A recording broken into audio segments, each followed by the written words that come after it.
So yeah, I'm gonna do it. I'm gonna show you guys how to unlock an iPad 6 that is activation locked and you don't have the username and password. This is a special process that only works on very specific models. It does not work on iPhones and any other devices other than the ones I will list in the video description. Now each process is slightly different depending on the model, because there's a resistor you got to remove, there's Wi-Fi chips that are specific per model, and in this specific case is an iPad 6. It is cellular. As you can see, there's an antenna here for cellular. It is the 1954, and we don't have the activation lock. I actually bought this off eBay, locked, and we don't know the owner. So picture your repair shop, a customer abandoned their device to your shop, and now you have money invested in the parts and labor that you put in to repair their device, and now you can't get a hold of them. So on specific models, there's a way to unlock them to make it fully usable. Now, cellular models do require microsoldering, Wi-Fi models do not, and in this video I'm going to show you the cellular method. This one requires a new Wi-Fi chip. It also requires desoldering a resistor, and that special process is specific to this model. All the other models that are unlockable are slightly different, and I have a course that will guide you through every single model that's possible to unlock and what needs to be done with diagrams, links to where to buy everything.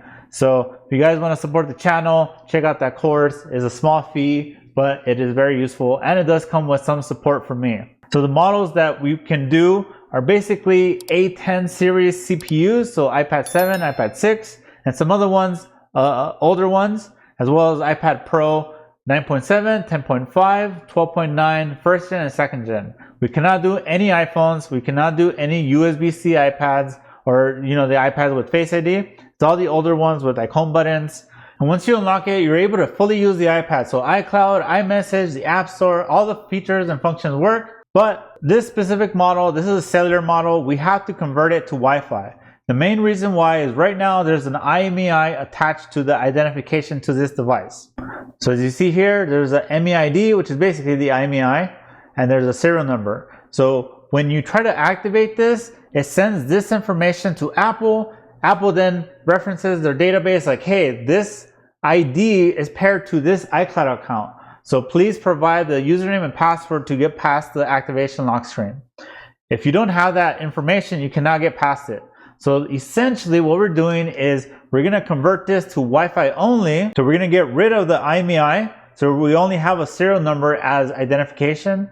And then we're going to write a clean serial number, a serial number that is not attached to an iCloud account. So when you try to activate it, Apple will check their database. They'll see, okay, this one's open. There's no iCloud account, so go ahead and set up. So this is basically the whole process in general of what we're doing. So I'm gonna walk through the full step-by-step process. Like I said, this is specific to this model.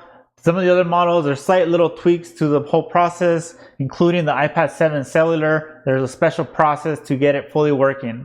So let's walk through how to do this. And before I get started, I wanna mention we do not condone the theft of devices. If the device is stolen, please do not contact me. I will not help you with unlocking it or anything like that. This is for legitimate cases of not able to activate the device. So one example is a family member passed away and you don't have a receipt to prove that it's your iPad. Whatever the reason is, as long as you didn't steal it, then there's no reason why you shouldn't be able to unlock it, in my opinion. Now, it might be controversial that I'm showing you guys this, but I want to show you the process to show that it is possible. There's a lot of scams out there as well, so be careful who you deal with.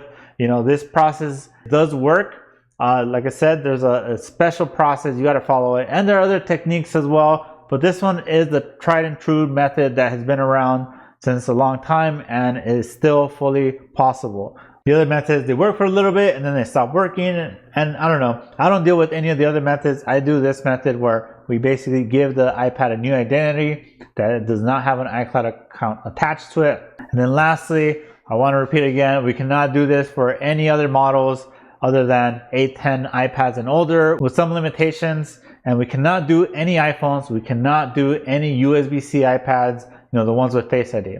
So let's get started with this whole process. All right, so the first thing is you will need a special programmer to do this. So this is a few $100s to get. Now there are some cheaper versions that are around the $80 range, so it probably doesn't make sense for a DIYer to get it, but for a repair shop or a technician who can offer this as a service, then it is worth the investment. And if you're doing microsoldering, you probably already have one of these because it's basically a purple mode tool. This one is the JCP13 and it connects through USB-C to your computer. And then we plug this into the iPad to do the programming. We got to put the iPad into DFU mode and stuff like that, but we're not going to do that right now. I just wanted to show you guys the tool. Next, you will need, for this specific model, basically starting on the Air 2 and newer, the Wi-Fi chip is unique for cellular. So since we're converting this to Wi-Fi, we got to put the matching Wi-Fi chip for Wi-Fi model iPads. So this specific iPad has cellular. You know, I could keep saying this antenna tells you is a cellular model. Also, if you look up the model number, you will know it's cellular. And if you have an IMEI in the settings. And another way is to check for the SIM slot. If there's a SIM slot, then it's going to be cellular. So you'll most likely need to replace the Wi-Fi chip with a Wi-Fi version chip, which I have a document. My course does include which models need a new Wi-Fi chip and which specific Wi-Fi chip model number they are.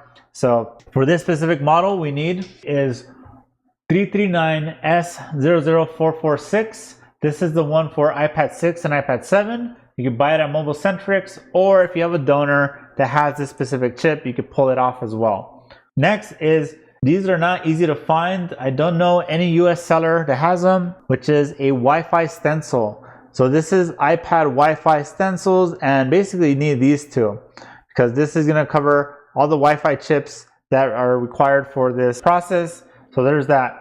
And then there's the general microsoldering tools like microscope, soldering iron, etc. that I will link to my recommended tools down below in the video description as well. So let's go ahead and go over the very first step, which is converting this to a Wi-Fi model only. And to do that, we got to open this up. So another reason why a DIYer shouldn't do this, because it is a technical process, and if you don't do this right, you could damage the whole iPad, and it's basically useless at that point. All right, so we got the screen off. Now we got to go into the board and disconnect it from the battery. You do this by adding isopropyl alcohol, and then, you know, one tip for any repair shop in general, if you're gonna do iPads, you need to open this. You gotta get the board disconnected from the battery. And what the mistake I see a lot of shops do is they'll slide a tool right under this and damage the battery connector. We fix these on a regular basis. It causes boot looping and no battery data, and you know, stuck at 0%, etc. It's better if you go off to the side and then lift up the board that way, like this. Now there's some strong glue. I actually do recommend you do this on a heat pad, but right now I'm not on a heat pad. There it goes. So just drop a bunch of ISO. Eventually the ISO will break down the adhesive and make it easier to lift up. So let's get the shield off.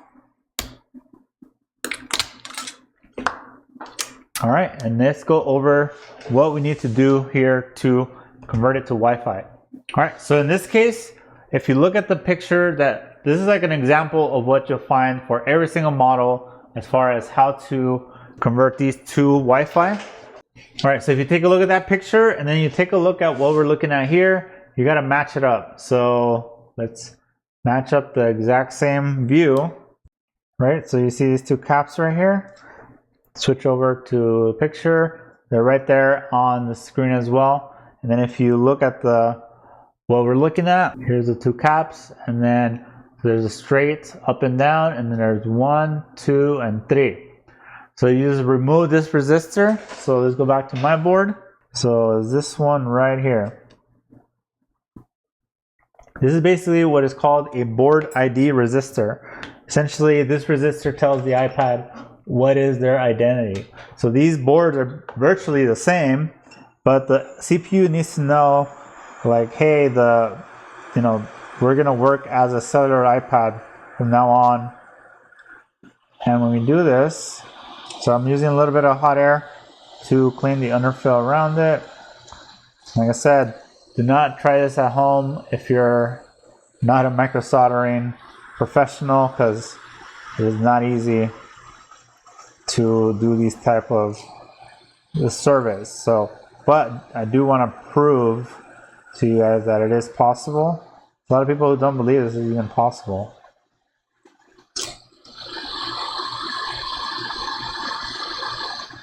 Like I said, I do not condone theft. There's a lot of legitimate reasons for needing the service. Another example, a family member has an iPad and they pass away.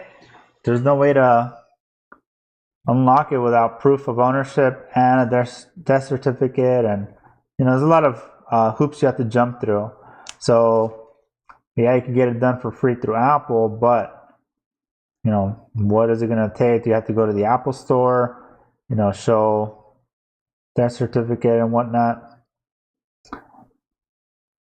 Another one that I personally dealt with at my old job, an employee has a iPad assigned to them, and then they leave, and then they logged into their own personal iCloud on there, and then that's it.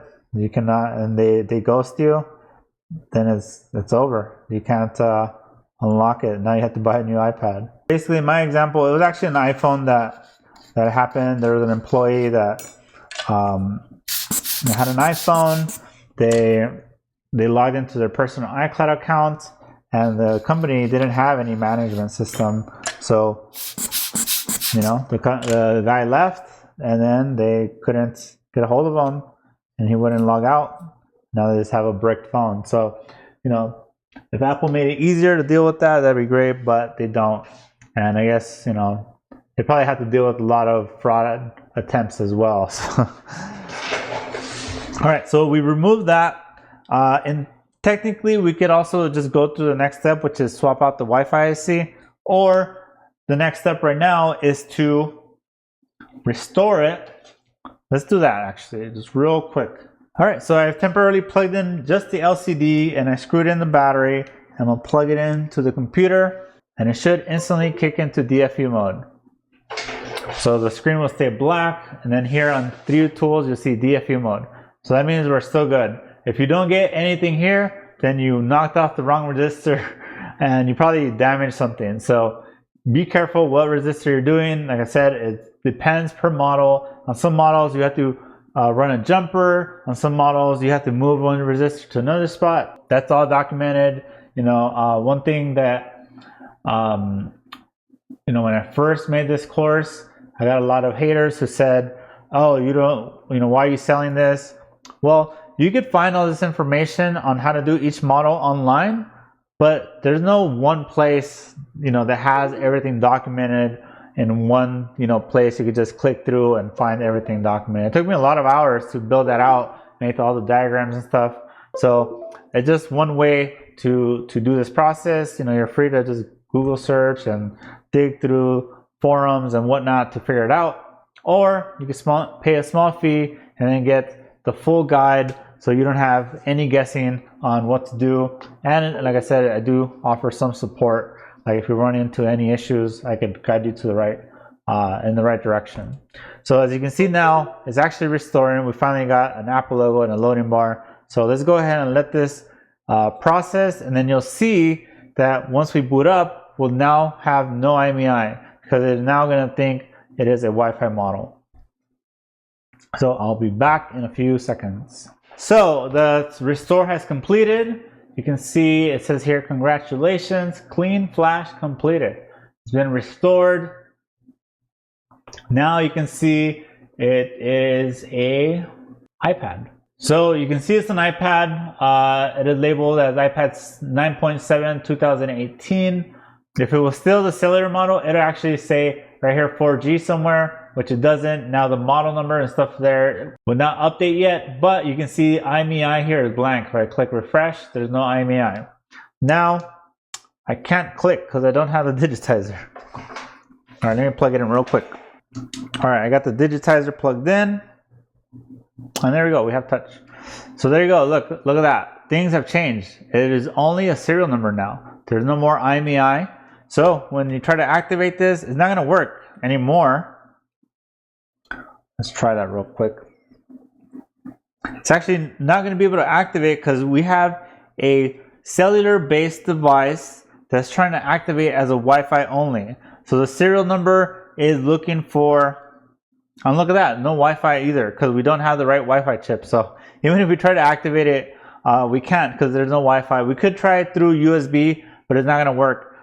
Just trust me on this. It's not going to activate because this serial number is paired to an IMEI. When this sends the serial number to Apple database, it's going to say, hey, where's the IMEI?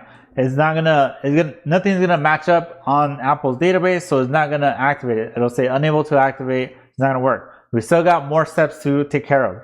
But I did want to show you guys how just removing that one resistor has also wiped out the IMEI from the system. So next step is replacing the Wi-Fi chip. All right, so now we got to replace this chip here. So this is the hardest part of this process, and unfortunately we have to do it because iPad is literally useless without Wi-Fi, especially now that it's Wi-Fi only. There's literally no way to use it. I mean, technically you can use a Lightning to Ethernet adapter, but that does not seem practical. I guess if you don't know how to solder, but you're crazy enough to remove a resistor, then maybe it's worth it for you. But and then this flex is kind of gonna get in my way, and I don't need this SIM slot anymore. So I'm just gonna slice this off because trust me, it gets in the way. And then we gotta move these out of the way. By the way, let me know in the comments, what do you guys think? What is your opinion on Apple's activation lock policy? I feel like, personally, it's way too strict, especially for legitimate owners or legitimate cases where, where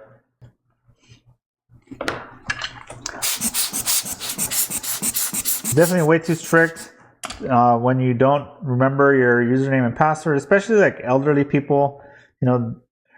They have a hard time remembering username and passwords, so they'll probably use that info once to set up their device and then never again. And now if they ever have to restore their device and don't realize they have to know their username and password, then it's like game over for them. But like I said, there is technically a way through Apple with proof of ownership and whatnot, but not everyone has an Apple store near them as well. All right, so here's the orientation dot. So this is mark an X. Also, you'll notice 339S00445. We're going to replace it with, oh, wait a minute. This is 448. Let me double check my stock. All right, so looking at the Mobile Centric's website, I bought 446, but I guess they also claim 448's the same. Even the picture here says 446, but the chip I have, the two chips that I have are 448. So I'm gonna go ahead and try it anyway. Maybe it'll work. I've had that happen where I don't have the exact one, but the vendor selling them, swears that's the right one, or it'll work, and it works. So, worst case, I also have a donor I could pull it from. So first, we're gonna remove the underfill. And yes, I do this in the housing. I have the board lifted up with a metal tool underneath to prevent connection with the battery, create a gap. And let me tell you, this is not an easy microsoldering. This is like, if on a scale from 1 to 10, 10 being like a CPU swap, or like, I don't know, yeah, I guess CPU swap or something, and 1 being a charging port. This is like a solid 8 because the chip, the Wi-Fi chip, is really tall. It has a ton of ground. It is okay, maybe not an 8. I would say 6 to a 7. So like if you can do NAND replacements without destroying other stuff in the process, then you should be able to do these. For me, I've done so many of them, it's not an issue. I've unlocked a ton of iPads in my career, and I still do them occasionally. Fortunately, you know, the ones you can unlock are the older models, so over time there's less and less demand for it. You know, nowadays everyone wants the USB-C ones, but we can't do USB-C with this method. It just does not work. You can try it and you'll see it does not work. Apple updated, I guess, how they handle these, and it just won't work. Like, you'll try it and it just won't activate.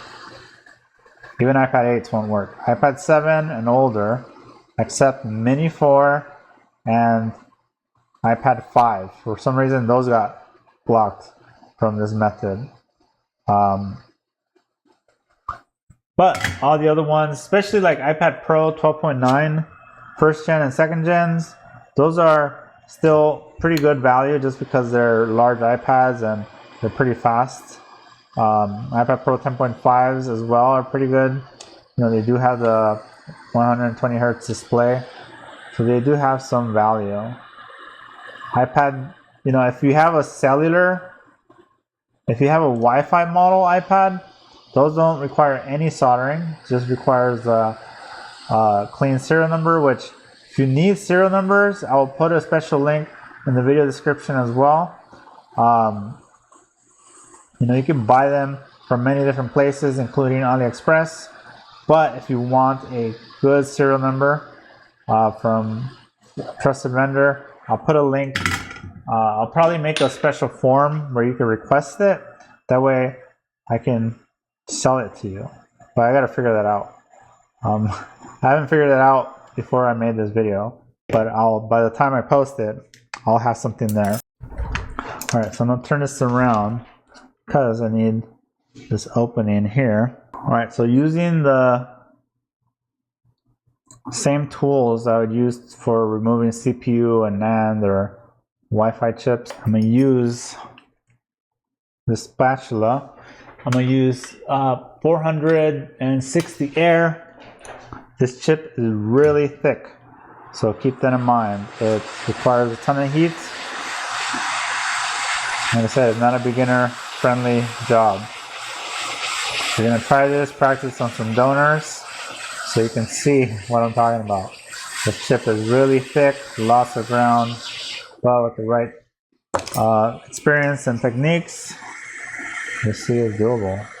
All right, so 445.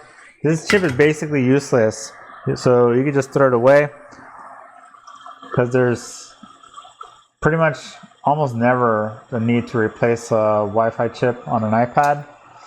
And personal experience, anytime an iPad has gotten grayed out Wi-Fi and I replaced the Wi-Fi chip to solve the issue, I basically end up with the warranty a few weeks later. For whatever reason, it grays out, you repeat the repair, and so nowadays I just decline that job. But I'm talking about grayed out on its own due to a failure versus grayed out right now because we've messed with the configuration of the iPad. All right, so right now I'm cleaning the underfill. Also, you'll notice no rip pads. Very important. It's very easy to rip pads, and then you're gonna spend a ton of time trying to fix them. So usually not worth it. If you want to send it to us, we do offer mail-in service. It's not a remote service, as you can see. There's physical soldering required.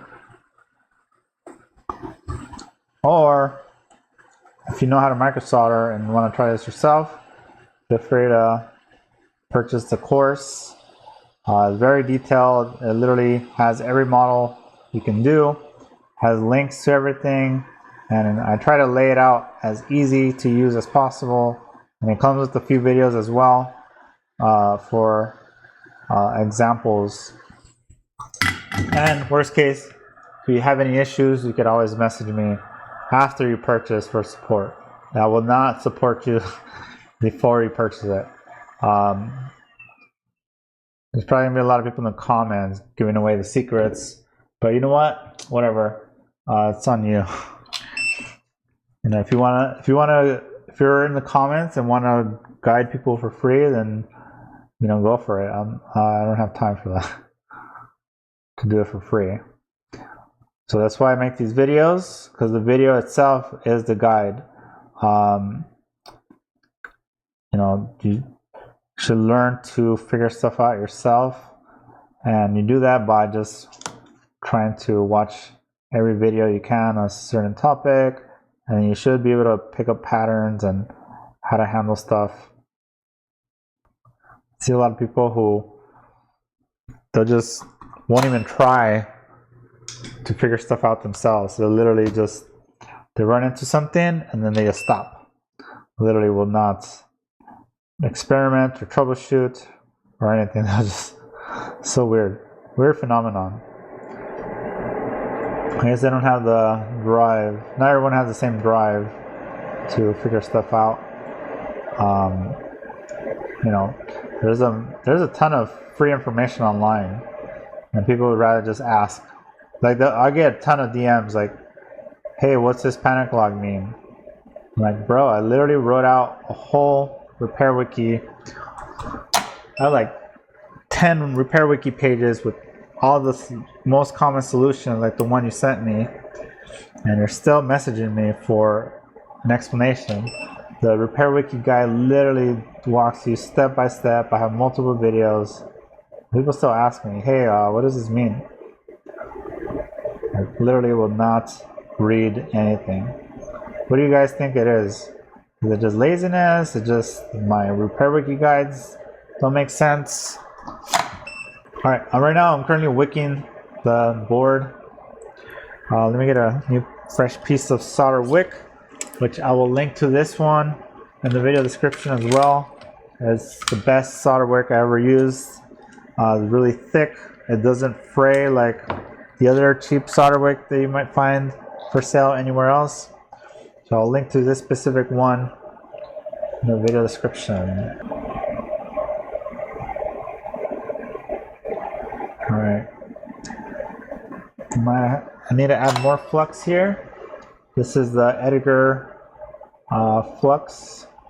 Edgar Yodapato flux.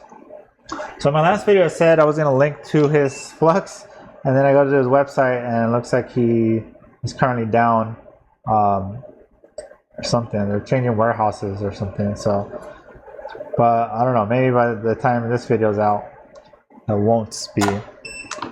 Alright, these ground pads are being a little tough, so let's use a little bit of heat.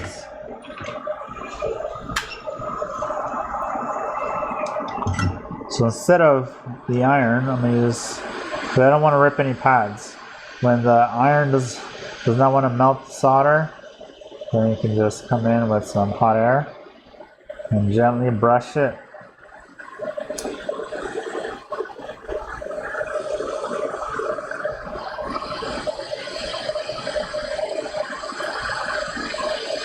Like that. Now if you do this wrong, it's real easy to bump components. So keep that in mind. It says it's not an easy beginner job. Do not try this at home. Understand, if you had the tools you would do yourself, but that is part of the value that a technician offers, is they have the tools and the experience to do these. But I hope you guys find these videos at least entertaining.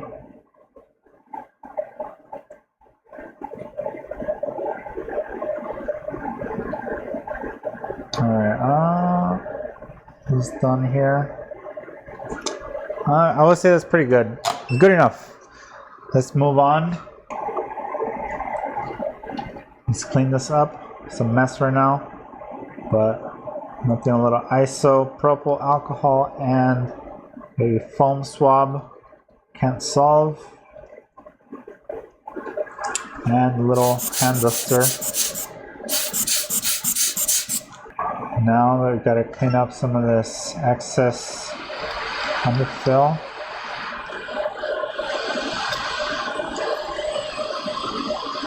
By the way, if you, and this video is, I'm guessing it's gonna be like 1 hour long, but that's because I have to explain every single step. Normally this is technically like a 30-minute job, so because I don't have to stop and explain and just stand there and wait for a restore. Usually I'll multitask as well. Alright, there you go. So this is what the pads look like. I do recommend you wick it flats because a large chip like this, well, at least for me, I have better results when I wick these flat. For smaller chips like audio IC and smaller, I don't wick. For Wi-Fi, NAND, CPU, I do wick. Don't ask me why, but that's just how it works. My board is prepped. Now let's experiment and see if this works. Alright, if this doesn't work, I might have to grab a donor and pull the chip from there. Now, like I said, this chip is extra thick. Let's compare that to, yeah, we have a TriStar here. It's maybe like 3 times the thickness of a TriStar. Look, 1, 2, 3, maybe like 3.5. So it's not your typical chip.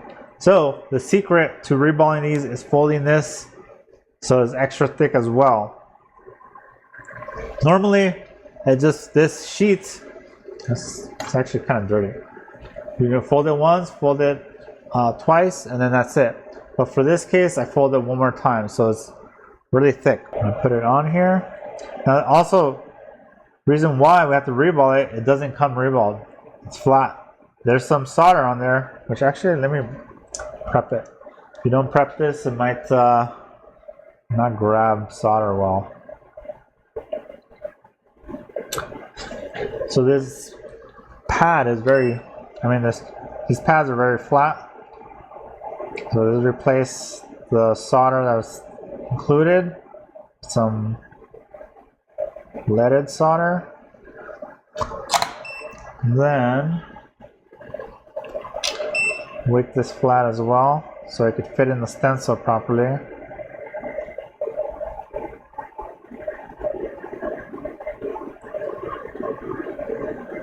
Using the paper towel as well, or the clean cloth as your working area, it allows, it kind of grips, the back of the chip grips onto it, so it doesn't slide as much as if you were to work directly on your work mat.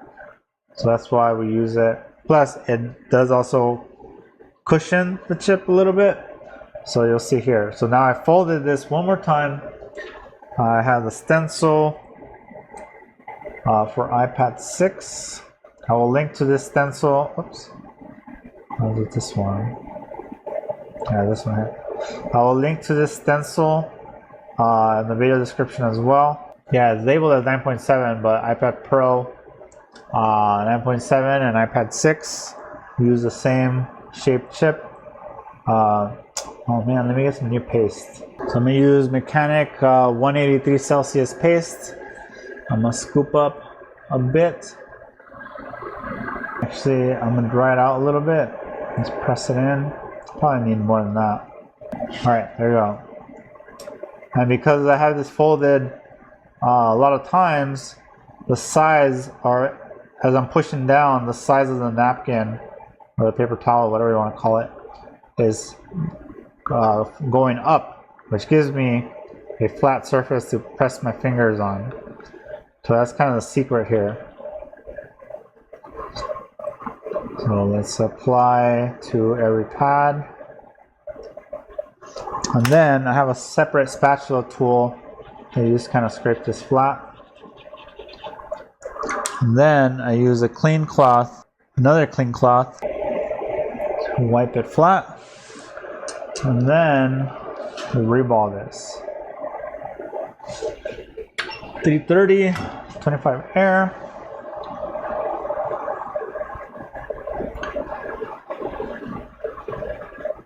So just do wide circles, wide circles.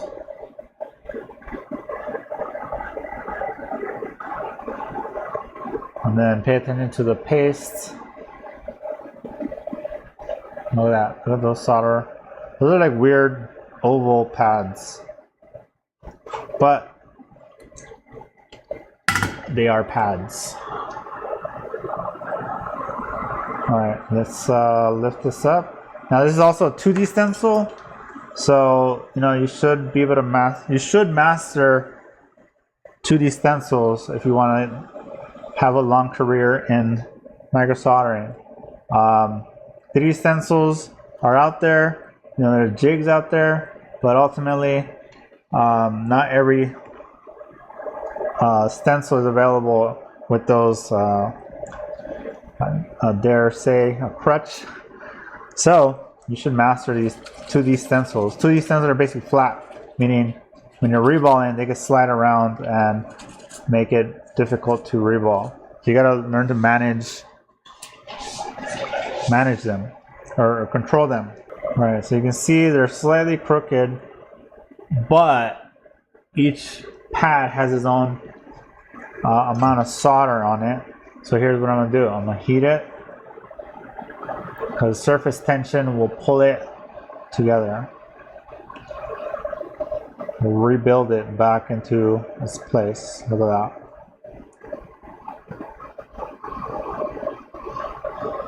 Beautiful. Now we have a beautiful reball. I'm gonna add some flux.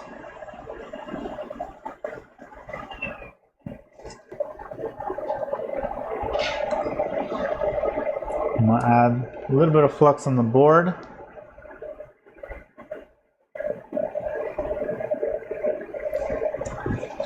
And the orientation dot, you can actually see it on the bottom, is down here. It's like a gold dot. We're gonna point that over here. Oh no, let's get dirty. No. All right, press it down so the flux makes contact, and it kind of grabs it a little bit. Now I did scratch the board a little bit when cleaning the underfill, which is fine because now we have an alignment marker. All right, so I'm gonna use 330 to install it as well. Well, at least to start. I could always bump up the temperature. So we'll start at 330, and then if it doesn't install, we'll bump it up a little bit until it installs. And one thing I noticed a lot of new people do, they'll try a certain temperature, and if it doesn't work, they just keep going at the same temperature and never raise it. So telling you guys now, don't be afraid to bump up the temperature if the temperature you're using is not working. And if you max out your station and it's not melting whatever you're trying to desolder, then your station sucks. You need a better one. So I will link to the one I'm using. I was trying to bump it and talk and I couldn't. All right, so you can see I was able to bump it, it snapped back into place. And now we gotta wait for it to cool down a little bit. My biggest fear is looking up at OBS, the recording software, and seeing that it's not been recording a whole segment. Because I have to stop in between, to do different things, and I'll stop recording, and I'm always scared that I'll forget to start recording, do a whole section of something, and then find out I didn't catch it. All right, I'm gonna replug the Wi-Fi antennas, because this is how we can test to see.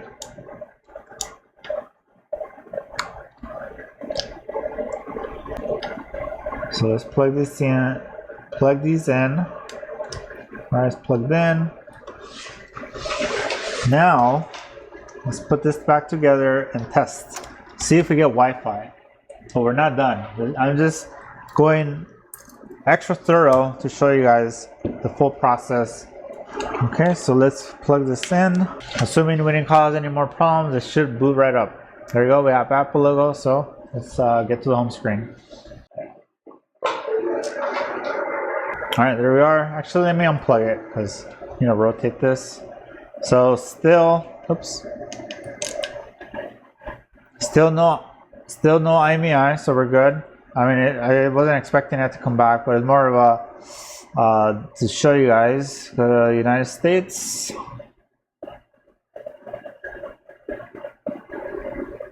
Oh no, still no Wi-Fi. I bet you it's that chip. All right, let's finish the unlock process so that I can get to the home screen and then check if the button is grayed out or what's going on. All right, so next step is plug in the programmer. So in this case, we're going to use the JCP13, but if you're using a different tool, whatever purple mode tool you're using, you know, I'm only going to show you this one. If you have a different tool, then you're on your own. So let's go here. All right, so in order to put this into purple mode with the JCP13, you use the JC Repair Assistant software. Press and hold power and home for 10 seconds and then let go of power. So 1, 2, 3, 4, 5, 6, 7, 8, 9, 10. Let go of power. And if we did this right, it should stay black and then the PC should detect. And sure enough, I detected. All right, I got this working by restarting the software. I've had it open all day long, so I wonder that's why. So you can see here, port P13, click connect, and make some noises, and it says iPad right here, purple mode screen. So we are in DFU mode because we have a black screen, but it's detected by a computer. You can verify it by checking, well, I guess you would have to plug in directly into the PC. We're plugged in through the P13 iPad to here, and then from here to the PC. So I'm gonna go ahead and click this button here. Yes. And then we wait. Depending on your model, it might take a few minutes. I think sometimes it has to download a file. But what you'll see is it'll disconnect and reconnect and go through this whole process. Eventually you'll end up with a really bright neon colored screen. That basically means it's in purple mode, which allows us to program the NAND via USB. If you watch my channel, I've covered this topic many times, so you know, you could search for purple mode on there. Now we wait. Now sometimes it doesn't kick into purple mode, so you have to restart it, restart the process the whole time, maybe restart the programmer as well. I don't know what it is, but every once in a while it's just problematic. But it should work 100% all the time, but it just sometimes requires you to mess with it. This looks like it got stuck, so let me restart the process. Let me unplug, plug back in. Nope, so I'm gonna unplug the programmer, plug in the programmer. I'm gonna refresh so it sees the device again. I'm gonna click connect, plug in the iPad. All right, so now I'm gonna force reboot the iPad back into DFU mode. So home and power, keep holding, and I forgot it counts. So let's see if I can time it properly. Just by, I've done this so many times, I already have a feeling of how long is the right amount of time. Look at that, it worked. First try, didn't even count. All right, so click the button again. Oh, did I click it? Oh no. All right, every once in a while. Oh man. Let's see, unplug it. Plug it back in. Wait. All right, let's try this one more time. Why is this not working? All right, let me close the software. Oh man. What sucks is I really like the iRepair P10, but for some weird reason I can never get it working on this PC. It works on my other laptops, but just not on this PC. All right, reconnected. Okay, here we go. So yeah, I guess you have to close the whole software and reopen it. All right, let's see if this works. All right, so I basically had to change the USB port I was using on my computer. Now we're in purple mode. See the colored screen? So here's what you have to do. This is the final step to this process. Well, almost. The most important step is we got to write a clean serial number. So first what we do is query info. And here we go. We have all the information. What I like to do as well is update the model number. It's no longer a 1954, it's 1893 with now that it's converted to Wi-Fi. And then here's the clean serial number that I purchased. If you look up this serial number, well, when you're watching this, it's already going to be taken up. But we paste it in the serial number field, and then we also have to do the Wi-Fi and Bluetooth addresses. Without these, it will not work. So we put that in the Wi-Fi field, the Bluetooth one. Also, I recommend you paste it because they're not always, it'll automatically generate one for you based on the Wi-Fi, but they're not always the same. So basically, these three numbers have to be, they're paired together. So if you mix and match them, it's not gonna work. So serial number, Wi-Fi, and Bluetooth, you write that in the serial number, Wi-Fi, and Bluetooth fields. Then you click write selected info. Then you put query again to read, and you can see it didn't change. We still have the same serial number, Wi-Fi, and Bluetooth, so that's correct. So we're done. Also, you gotta unlock the oh, that's why it's not working. You gotta unlock it. PCIe unlock Wi-Fi. Wi-Fi has been repaired. So we query, Wi-Fi is unlocked. So we're good. So now Wi-Fi should work in theory. Click here to exit purple mode. And then once we boot up back to the home screen, we're gonna have to restore it one more time.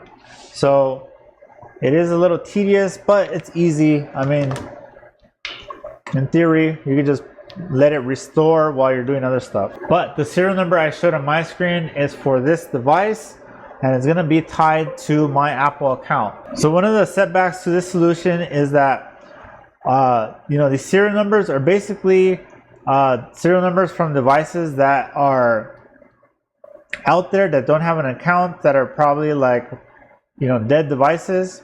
So I don't know where the vendors who get these serial numbers get them from, but they tend to recycle them, meaning they all get the same serial numbers and they're just constantly checking to see if they're locked. So they sell you a serial number, but other people are selling the exact same information. So you gotta activate the device. Oh, still no Wi-Fi. Let me restore it. So as soon as you unlock it and you activate it in your home screen, log into an iCloud account. That way that serial number that was clean is now tied to your account. So when someone else tries to activate on that account, it's already taken up and they can't. That way, in the future, if someone tries to restore, if the customer or the person who owns this iPad tries to restore in the future, it's their account that is tied to it. It's no longer an open, free serial number. Is now paired to that iCloud account. So that's one of the risks of this process. The only downside is if you restore it, there's a possible chance it might be locked again. But the good side is all you have to do is just reprogram a new serial number with the programmer, and that's it. You already done all the hardware modifications on the cellular models. The Wi-Fi models, there's no modification needed. You just do this last step where we change the serial number. Just to run down kind of the overall process for this model is first, we convert it to Wi-Fi only by removing the resistor. Then we replace the Wi-Fi chip. Then we write the serial number, a clean serial number. Then we restore it one more time, and then we see if we can activate. So in theory, this serial number is clean and it should activate. You'll know you did a good job if you can activate. Even if you can't activate it, let's say you go through the whole process, you try to activate and there's an account tied to it, you will at least know you did everything correct. It's just your serial number has been used, basically. So you have to request for a warranty, basically a warranty, to get the new serial number because the one they gave you was bad. Back in the day, when I was trying to find vendors for these serial numbers, I would often get bad serial numbers where I had to redo the whole process again. Nowadays, I have a new vendor who's very reliable, so I never had issues with activating with his serial numbers. So let's just let this process and we'll be right back. All right, so the restore is complete. If we go back to the iPad, all right, let's go back. I'm curious to see if the Wi-Fi is still not working. Oh, that would not be fun. Still no Wi-Fi. All right, so when you don't have Wi-Fi like this, you can activate through here. So we're going to click activate and we're going to click start, and in theory this should say green light and get us to the home screen. Sometimes it fails, so just click it a few times, make sure it's actually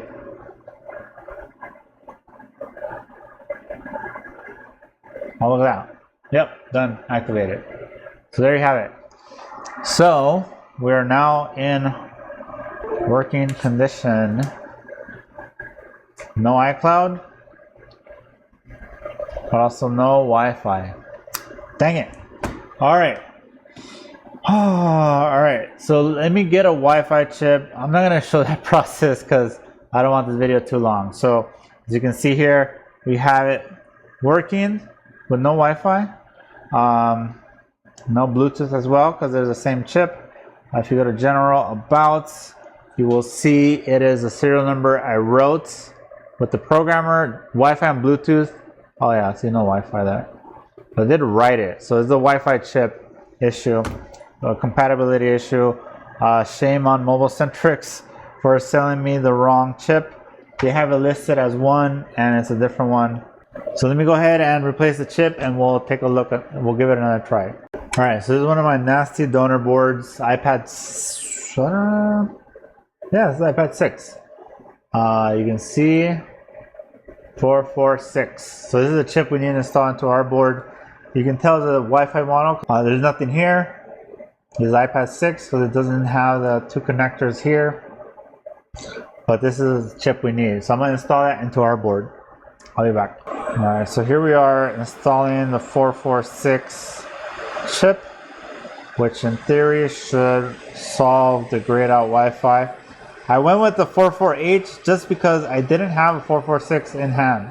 I bought 446 off MobileCentrics and they shipped me 448, and their listing lists them both together as if they're the same thing. And there are some cases where different chip numbers will work. So there's some alternative options for some models. So I figured let's just give it a try. That's installed, and obviously it didn't work. So now let's test this out. Hopefully this resolves the grayed out Wi-Fi. Good news is we don't have to restore to solve Wi-Fi issues. It should just work, or it doesn't, and it should, unless the chip is bad, which to be honest I just noticed this after I had already started working on clearing out the underfill. So it's been a little bit. Let's clean this up and pray this works, because it does look like I don't know what I'm doing. All right, let's boot this up and see what happens. So one quick test. It's grayed out still, but sometimes it takes a minute. Come on. And we are back in business. There you go. So let's go ahead and connect to my Wi-Fi. You can see the camera works. I have a special QR code that I can scan to connect to Wi-Fi. All right, so I'm connecting and we're in. There you go. Look, I can try to now log in to my own personal iCloud account, which I will do now. Look at that. See, iCloud is working. I'm logging in. All the apps are gonna work, everything's gonna work, Touch ID, you know, FaceTime, all features and functions work, except cellular, because we have physically changed the hardware to be a Wi-Fi only model. So that's the one limitation with cellular models, is you gotta convert them to Wi-Fi only. And if you restore this device in the future, there's a chance it could be locked. But if you log into iCloud right away after you activate it, that's gonna tie the serial number that was previously available to my account. So if anyone tries to use this video, serial number, Wi-Fi, whatever, to activate their device, is gonna ask for my iCloud info. So just keep that in mind. You cannot get away with using the one I shared in this video. You have to get a unique one per device. Now, one little secret on devices with, I believe, iOS 9 or older, so like some of the older iPads, like iPad mini 1, I think maybe even mini 2. No, mini 1, iPad 4, iPad 3, iPad 2, you could reuse the same serial number over and over and over. I provide a clean serial number for that purpose in my course, so if you guys sign up, you can use that. So if you have a bunch of old iPads that are locked, you can unlock those as well and then go ahead and use them. All right, so yeah, that's pretty much it for today's video. Like I said, I do not condone using this for stolen devices. This is for legitimate cases, you know, like where elderly person or like a kid, you know, they don't remember their iCloud info and they bought the iPad used, so they don't have a receipt to prove that this is their iPad. You know, a school who's trying to offload a bunch of iPads to somebody and they don't want to go through the process of removing the NDM locks or whatever. This also works for MDM, by the way. Same exact process. We're basically writing a new identity that is not tied to MDM. Same thing for iCloud. You know, these are clean serial numbers so that it's fully usable. But yeah, if you guys reach out to me for this service, we could only do the iPads listed below. So I'll list them now. iPad 2, iPad 3, iPad 4, iPad mini 1, iPad mini 2, iPad mini 3. We cannot do mini 4. iPad Air 1, iPad Air 2, we cannot do iPad Air 3. We cannot do iPad 5 either, but we can do iPad 6, iPad 7. Also iPad Pro 9.7, iPad Pro 10.5, iPad Pro 12.9 first gen, iPad Pro 12.9 second gen. And that's it. A10 base CPU and older, with the exception of Mini 4 and iPad 5. For some reason, those got blocked. The rest we can do as long as we can get a serial number, which are widely available. Like I said, if you need a serial number and you don't buy a course, I will probably sell it to you. If you sign up for the course, I send you a direct contact who can sell you the serial numbers directly for a better price. Appreciate everyone who's watched this video. If you message me for iCloud Unlock for any other device, I'm going to ignore it. I'm not going to reply because I cannot do iPhones. I cannot do USB-C iPads. It's not going to be possible. I doubt it they'll ever do anything where this process will work for that. This is just for older models. So hopefully you guys enjoyed the video. If you guys learned something, drop it down below in the comments. And yeah, make sure you guys liking, subscribing to the channel, and check out the video down below. Right below me, it's another iPad repair. So see you guys in the next one.